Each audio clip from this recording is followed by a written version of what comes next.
Welcome to Live and Learn. Today back in Victoria with the one and only Tyson Barrie. Tyson, thank you so much for having us here today. Mario, pleasure. Thank you. We are actually kind of neighbors in Victoria. I don't live actually far from you. And you have quite a few people that I've been interviewing. Andrew Wilkinson, like in our neighborhood.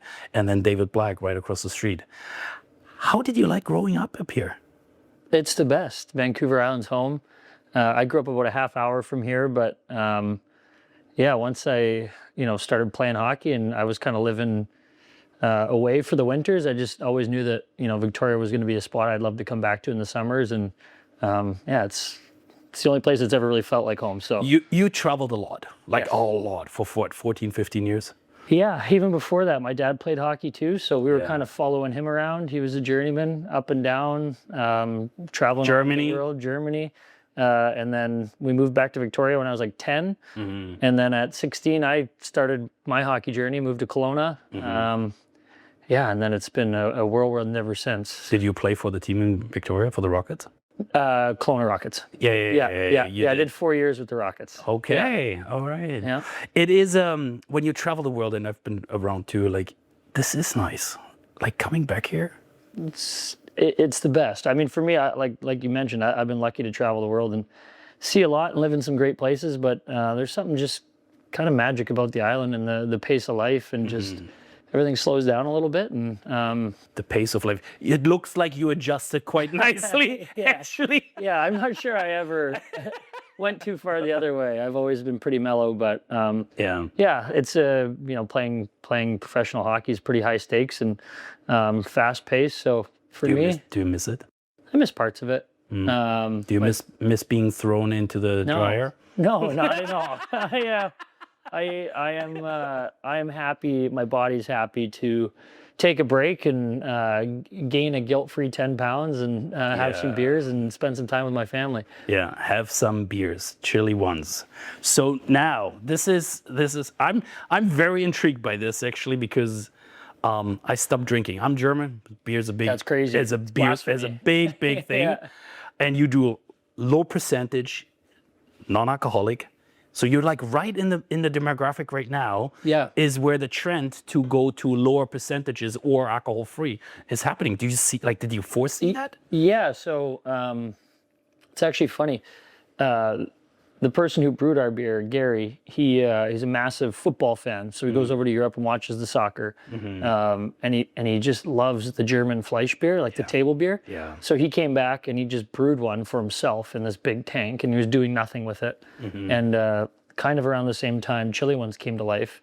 And it was almost serendipitous that, he brewed this 3% German Fleisch beer. Yeah. And I loved it. And I saw, and it seemed to be that's the way things are headed. And for me, it was great.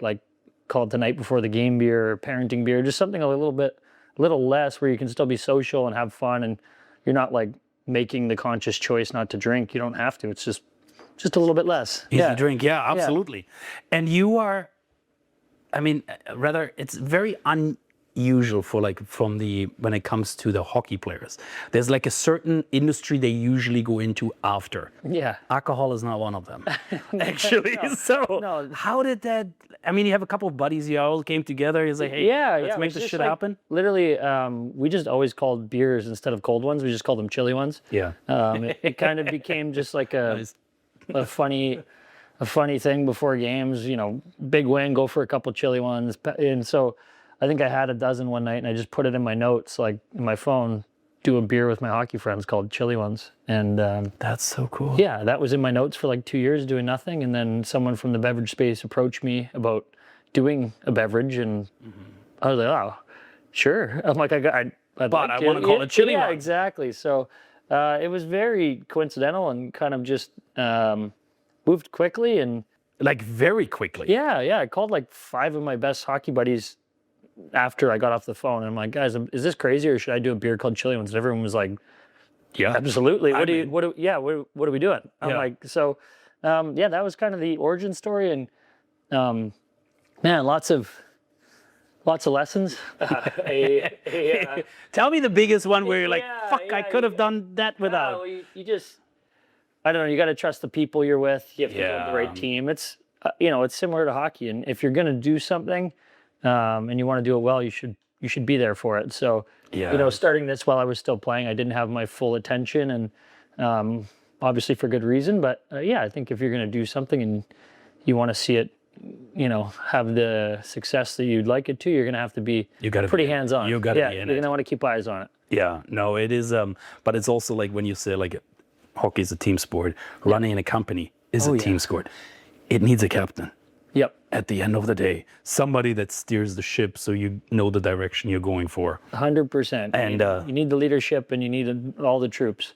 But you lined yourself up with quite a few people, actually. Like one of the who connected us here. Yeah. Like, what is happening? No, it's been fun to kind of build the team out, and it was very organic at first, and then you realize the space that you're in. I didn't realize what I was getting into. I thought, I was just doing a beer with my friends to drink.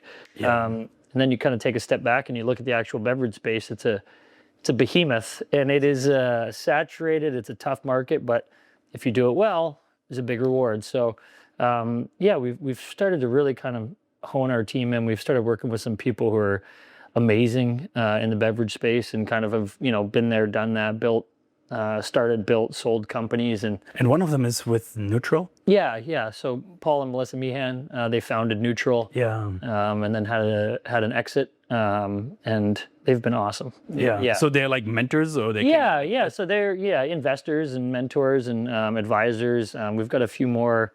A guy named Cam McDonald, who is the founder of Cottage Springs out in Ontario. Very cool.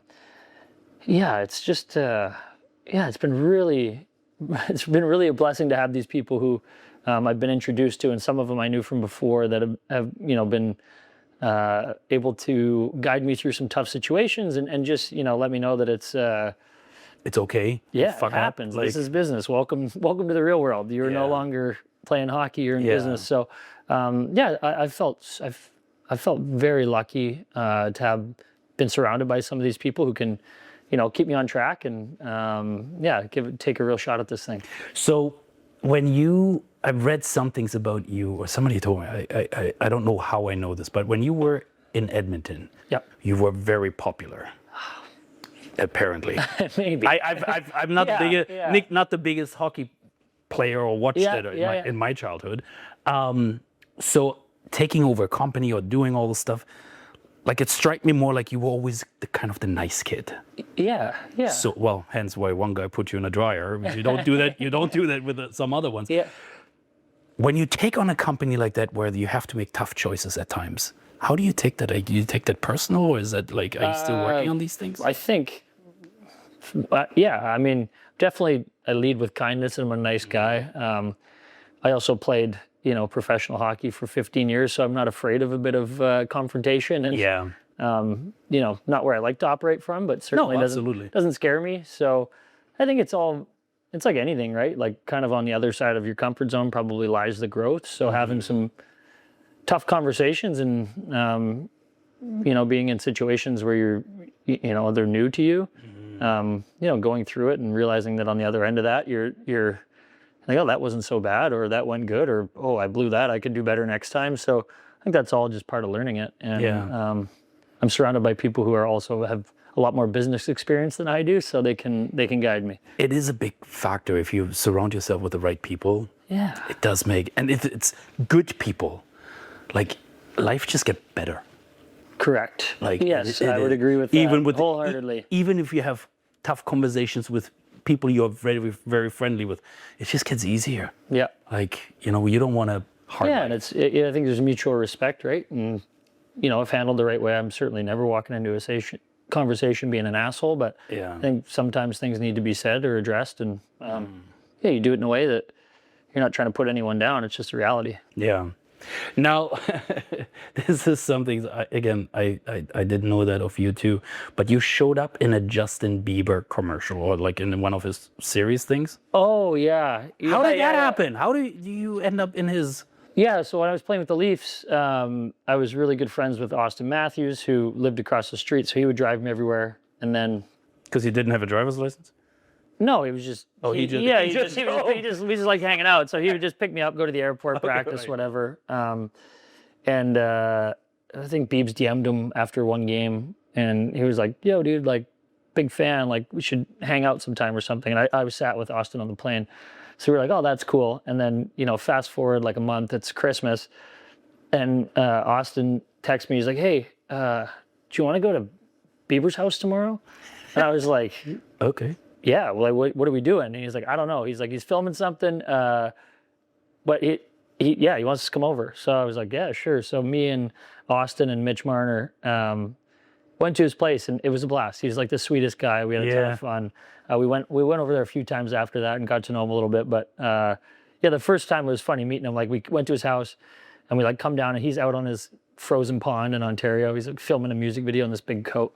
And we're like, oh, this is just wild. Like, what is happening? Yeah, and he came off the pond or whatever, and I think Marnes had like a pair of skinny jeans on, and the first thing he said, he's like, "Geez, Marnes, skip leg day?" He just chirped him. Just chirped him right off the hop. And Biebs was awesome. He was like, just made us all feel really comfortable, and he's a sweet guy. Yeah, that's fun. Well, we should send him some of those. Yeah. Actually, yeah. In his next video. Not a problem. Which is actually kind of surreal, because when you grow up like in this tiny town, like I grew up in a big city, and I've always been surrounded by stars and celebrities because you see them everywhere. Victoria, not so much. It's a very small city. How did you all of a sudden adjust to some of those people, like Conor McGregor? You like having dinner with him, like that was never something. Conor McGregor or Conor McDavid? Conor McDavid. Conor McDavid. Oh my God. For me, it was. Like I said, my dad played hockey, so I was kind of like lucky. I got to meet, NHL players growing up, and it was a less, I was probably less intimidated than I should have been as like a young kid Which is probably a good thing. Yeah, I get to hang out with Wayne Gretzky, and you get to know Sidney Crosby really well, and then playing with, Austin and Connor and McKinnon, and just kind of like, I don't know. I just was never intimidated. It was never intimidated. Yeah, Gretz was when I was like maybe a little 19. I think I met Wayne. That one was like a starstruck moment. I was a little bit intimidated, and then his sons are two of my best buddies, so I've got to know him really well, and he's the best. And talk about someone making people feel comfortable. I just had good experiences, I think, with these guys, and I realized that they weren't scary or mean, and but they never are, actually. Like at the end of the day, like the media, how they make it sound or look like, it's like, come on, man. It's just have a beer, and then leave it at that. Have a chilly one at the end of the day. There we go. So where do you want to take this? Like, is it like, what's the plan for you or the company to take it? Because you're already expanding to the States quite a bit. Yeah. We just launched in Colorado, and we partnered with the Avalanche down there, which was cool. The goal is just build it, keep building it. Hopefully people like it, they'll enjoy it, understand the use of it, and kind of just go state to state, hopefully get some traction and see where it takes you. What about Europe? Like, being German, I was like, are you going to tap into that market? Yeah, maybe. I mean, the logistics are tough. You want to talk about building a company, you got to build your team, and finding a good European German team might be tougher than connecting the dots over here, but certainly open anywhere. I just came back from Japan, and like, they sure like their beers over there. There's a lot of people too. They do. They love their beers. Isn't that one of their, before they have dinner, they have a beer? I mean, I certainly did before every meal I was there, but they are. Because I think one of their traditions is like, you have a beer. Yeah. Oh yeah. Come by. They are loving it over there, I think. They were, we went to a baseball game, and they had the beer girl with the draft backpack on coming around serving us beers. It was great. That's actually I've never been over in Japan. What's the difference there to here? Oh, where do you start? Lots. Just go. Just go check it out. Yeah. It's unbelievable. Yeah. Like what I've heard, I got a few friends that keep going there. It's almost like, this is probably horrible, but like, it's almost like we're in the third world, because the way they live is like, it's a little technology. Yeah. It's, they have a lot of more people than we do, and things are running very smoothly, very clean. The food is incredible. Yeah. People are kind, very nice. They look after each other. I loved it. That was great. The culture is really cool. They were friendly. We were just a bunch of foreign idiots trying to find our way around. So they were very friendly to us, and would go back. Highly recommend. Yeah. So the company is expanding a little bit. You're planning. You're touring around. Is your schedule like literally one city, another city, here, city? It has been busy. Yeah, it gets busy, but I don't have another job, so it's not that busy. How old are you now? 34. Jesus. Yeah, I turned 35 next month, so yeah, I'm still young. I got lots of energy. You retired at 33, 32? When did how many? 30, I retired this year, so 33, 34. Yeah. Why? Well, probably, I think I've quoted saying it was a mutual decision between myself and 32 other teams. Yeah, you know what?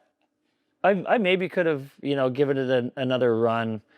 But the game was great to me. I got to play a game for a career and make some good money, make a good living, and leave with my health. So yeah, it was just, the age my kids are at. Yeah, it does make it. It does make it. Yeah, it was just. It felt. It felt time. I saw your son in the front running around and playing soccer. Yeah. And he's like, what, 4? 5? 4.5. Yeah, almost 5. And as a dad or for myself, you're like, okay, what is important? Family. Right at the top. It's actually at the end of the day, you constantly being gone is not helping either. Actually. Yeah. You don't enjoy that life though. No, and there's parts that are great. Like, some of the things I miss about playing hockey is going out for dinner with the guys the night before the game, or, having a big win and getting on the plane and having some red wine after, and that camaraderie. Well, hold on, you're married now, so it's like some of those parties I'm sure were a little bit crazy. No, we always kept it chill. Always chill. You do like that word, eh? Have to. It is more important, but good for you to acknowledge that so early in life, actually, because I feel, especially in sports, and I think actually, who was it? Tom Brady. Like, when you're done, just fucking pack it up. Yeah, and I probably would have, if there was teams banging at my door, hey, here's another 5-year deal, I probably would have played longer, but it was getting, to go from, kind of being up here, and then you're like, and then you're kind of, you've fallen off or whatever the interpretation is that you've fallen off. I met somebody last week, and it might have been, I don't know if it was in Calgary or if it was here. And I don't know enough about hockey, so I'm probably saying that wrong. But your talent was equal to some other fella, which I can't remember who it was. Could have been anyone. That's tough. But they traded you then to Toronto. I think you went then to Toronto. Yeah. Which this guy said, and he knew more about it. He said they shouldn't have. They should have kept you and maybe traded the other one. Oh, yeah. I mean, I don't. Again, I can't really recall what it was, but you apparently very gifted. I was a good player. Yeah. I was a good player. Gifted. I was had a lot of good years, and yeah. But leaving a game at its top, I think, is much better than starting to see the decline and. Yeah, not sometimes there's young kids coming and just who are looking to take your spot, who are probably at that point working harder, more determined, more hungry for it. Mm-hmm. So it was a smooth transition. Yeah. And being now in business, actually, it allows you to still building some things instead of just like getting beaten. I felt so lucky, like to have, I have enough friends now who've retired, and I think guys start to struggle with purpose and, what you're going to fill your day with. And I didn't have a choice. I was already in it. So I just dove right into the business of this. And I've actually found I have a bit of an entrepreneurial spirit. So I'm doing a couple other things. And what else do you do? Well, those are a secret. We will talk about that next time. Yeah. Next interview. That's very cool. No, it is, but it's something fun to grow it, right? Like to see it come to fruition, and seeing, like, same with the magazine, actually. Like you meet people and you start from nothing and you build it up, and like, this is like flowers, actually. Looking in your yard, you like growing things, period. Yeah, I guess so. I don't know if it's you or your wife, but... It is not. But I like looking at it. Yeah. You like the end result at the end of the day. So you're going to take the company further. You're going to Colorado already, which is actually, I guess, similar to BC. Yep. What do you find is the difference in consumption between the people from Canada to the people in the States? Yeah, you know what I would say? We're more launched in Alberta, I would say, than BC right now. We have some non-alc in BC, but the 3% concept, so like a little bit less, people are seemingly understanding it more in the United States. They're maybe a little bit, I don't want to say advanced or anything like that, but they understand the utility of the 3% and just drinking a little bit less. Where in Canada, people, I think, are still looking for that full strength buzz, which is fine. We have a new product that's going to be coming out that'll be a little higher ABV, but really low on carbs, 1 carb, 1 gram of sugar. Yeah. Like almost a better for you beer. Yeah, there is actually, I find in BC, it's all that craft stuff. Yeah, heavy. That is, you have those microbreweries that, lovely. But like when I, as a German, heard the first time about a chocolate beer, I was like, what the fuck? Who drinks beer and chocolate together? Yeah. But apparently here, like in Germany. Yeah, you get an IPA. In Germany, that's illegal. You can't even do that. No, I bet. Like, why would you even do that? Yeah. But here, and then you have, I think in the fall, pumpkin. Oh yeah. Yeah, I actually like a nice like pumpkin hazy IPA. Oh my God. Yeah, it's nice. Oh my God, don't say that. To me, it's actually a drink. It's like 800 calories and it's like, have one and you're like buzzed already, but there's well, it defeats the purpose. something cozy about it. Well, but if you're sitting around and you want to have like more than just one beer. Yeah, these are great. You can have a dozen of these. And nothing happens actually. It's almost like without comparing, but comparing, it's like oh fuck, what's that Mexican beer? There's Pacifico, Corona, No, the Modelo's. No, oh shit. Oh God, I used to drink that or not. The one with the lime. Bud Light lime? No, the way you put lime in. Dos Equis? No. I mean Corona. Corona. He said, Oh my I God. led with You Corona. said Corona. Oh my God. Yeah, I led with Corona. You can drink that forever as well. Yeah. I don't really love that. They call that sessionable. So you can like, you can extend, like we like it because like if you're going to have a 3-hour hang with your friends, you just drink these the whole time. For me now, and luckily you have non-alcoholics as well, drinking it is easy. I like it. I love the refreshingness. Yeah, and it's without social about it, Yeah.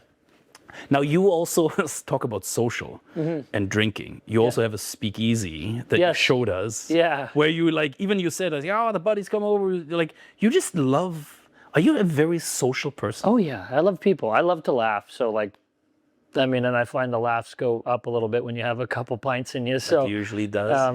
Yeah, we like to go down there and there's a little Guinness on tap and that's so cool. it's great. Yeah, it's fun. Why particularly Guinness? Well, it just kind of suits the mood, I think. Yeah. Kind cigar, of have the little scotch. A low lit Guinness, and then living here it can get rainy and dark in the winter, so it just kind of suits that mood. And Guinness is just awesome beer. Yeah.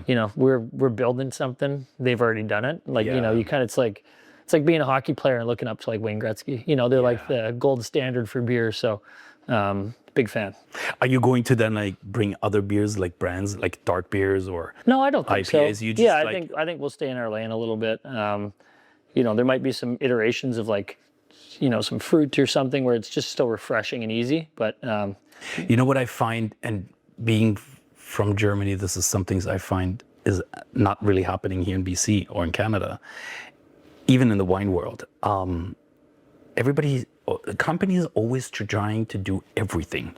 Yeah. Instead of just doing one thing really well, they're doing 20 half well. Yeah, you could. There's a saying, and you could like skew yourself to death. So like you have 30 skews, and just make one really good beer that everybody wants. Corona, so to speak. Guinness. Yeah. There's no invention. Kinder chocolate. It's just one thing, and you have like very simple Nutella. Yeah. Oh my God, I love Nutella. But it's some. I can eat it. You and my son can have some later if you like. I actually had to stop eating it because my kids eat it by the spoon. But it's like what I'm saying, like it's just one really good thing and just that's kind of the goal. We've got this and the non-alc, and then we might do one more, but we won't do much more than that, I don't think. And did I just watch it? Were you guys just a sponsor on one of those hockey games that just recently happened? Yeah, so the Colorado Avalanche, who just lost to Vegas, we partnered with the team in the arena there. So we're available in the arena, which is awesome. You know, we're all over the rink, and I watched that game because I had money on it. I lost too. no, I'm sorry to sorry to hear that, pal. I lost too. It's the risk you take. That was my father-in-law. He always like sends like us quick little bets, and we're like, let's just see what it is. Yeah. Not that game. Not that game. Didn't see that coming. So, are you taking off anytime soon? Yeah, we're going. Always got things coming. Always have options to head out and do stuff. But been traveling a lot lately, so we're going to try to stay hopefully local for a little bit. Yeah, with the kids. Yeah, do the kids travel with you too? It depends on what we're doing. We're going. We're actually going to Kelowna in July for a retirement party for me and a buddy. Oh, because there's quite a few hockey players there. There's lots of hockey. There's players a lot. Yeah, and I used to play there, and I got lots of friends there. So we're gonna go do a little shaker down there, and go to the Stampede maybe for 2 nights, and just Chili Ones is available in Cowboys tent. So very good, guys. Stampede. Yeah, and then just this is like when you want to be on the island. This way you live here, so just try to hang around here, have some visitors, and it'd be fun. Tyson, thank you so much for having us here today and dude, taking your time. Thank you. Thanks for having me.